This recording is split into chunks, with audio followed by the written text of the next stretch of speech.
आले साहेब, एकदा तुमच्या टीव्हीच्या स्क्रीनवर आमच्या शेतकऱ्याचे शेतामध्ये गांजाची झाडं लावली अशी एक खोटी बातमी पसरवा. मग तरी साहेब कमीत कमी आमच्या शेतामध्ये कोणीतरी येऊन शेतीचा पंचनामा करेल. ही सडलेले कापसाची शेती तरी कुणी येऊन तिचा पंचनामा करेल साहेब. कमीत कमी साहेब या शेतीचा पंचनामा होऊन आमच्या शेतकऱ्यांना आर्थिक मदत तरी मिळेल.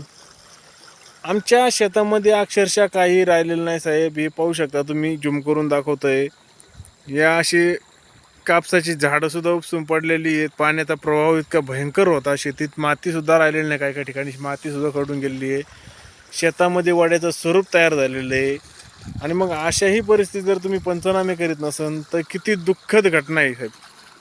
या शेतकऱ्यांनी आज जगायचं तरी कसं तुम्ही पाहू शकता. तुम्ही पहा इथं वड्यांना कसं पाणी आलेलं आहे. सध्या सगळीकडं पाणी होऊन गेलेलं आहे, जाता येता येत नाही.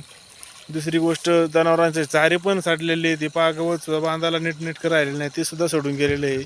आज जनावरांची सुद्धा पंचायत आहे आमची, चारा खाण्याची सुद्धा. त्यांना चारेसुद्धा चांगले राहिलेले नाही. आणि अशा परिस्थितीमध्ये साधे सरकारचे अधिकारी येऊन पंचनामेसुद्धा करत नाही. मग एक खोटी बातमी पसरवली तर कमीत कमी शेतकऱ्याच्या बांधावरती येऊन साहेब पंचनामा तर करून घेतील ना. त्या शेतकऱ्याला काहीतरी मदत तरी भेटेल ना. मग एवढी खोटी बातमी साहेब नक्कीच पसरवा. तुमच्या चॅनलच्या माध्यमातून नक्कीच एवढा प्रयत्न करा साहेब. खूप खूप आभार होतील साहेब.